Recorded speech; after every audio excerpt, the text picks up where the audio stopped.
একবার 10 বছর একবার 17 বছর মানে ডাকাতি মামলা সাজা কাটছে, অস্ত্র মামলা। এখনো তার বিরুদ্ধে অসংখ্য অস্ত্র মামলা আছে। কি তো নেতা ওই যে বাসু চেয়ারম্যানের দলের সাথে সে হাঁটে দেয়, ও তার একটা গ্রুপ আছে এখানে 20-25 জন না একটা তার গ্রুপ আছে। এই গ্রুপ নিয়ে সে এটা সে বাসু চেয়ারম্যানের বাহিনী হিসেবে পরিচিত এবং বিএনপির দল থেকে বহিষ্কৃত।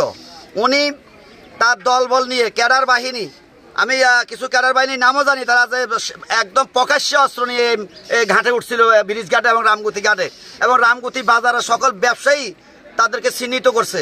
একজন হল সাইফুল ডাকাত, তারপরে ওই যে মাংতা কালা, শামীম, এই জাতীয় অসংখ্য ওই যে হালিম মাঝি সহ বহু ডাকাত আছে। এরা সশস্ত্র মানে আগ্নি অস্ত্র নিয়ে ঘাটে উঠছে।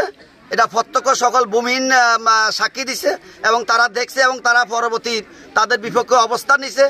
অন্তত 5000 লোক সেদিন তাদের উপরে ঝাঁপিয়ে পড়ছে অস্ত্রশস্ত্রের বিরুদ্ধে এবং ব্যবসায়ীকেও ব্যবসা প্রতিষ্ঠান টিকানোর জন্য।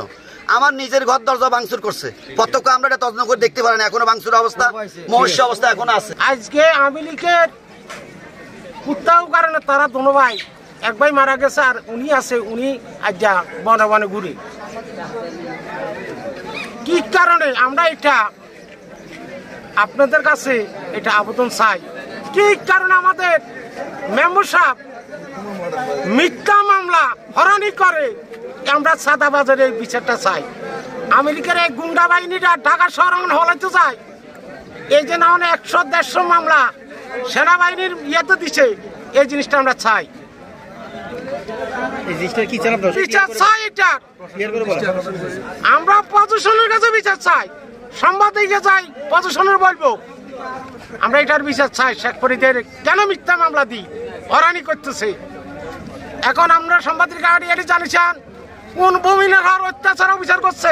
আমরা এক এক করে ঘরে ঘরে যান, একটা ভূমিহীনের তাকে নামে কোনো যদি ব্যাক রেকর্ড দেন তাহলে শেখ ফরিদ দোষী, আর নাহলে মিথ্যা মামলা দিই কেন আজ যাইতে রে হরানি করে। আমরা এটা প্রশাসনের কাছে এই আবেদনটা চাই, বিচার চাই। একদম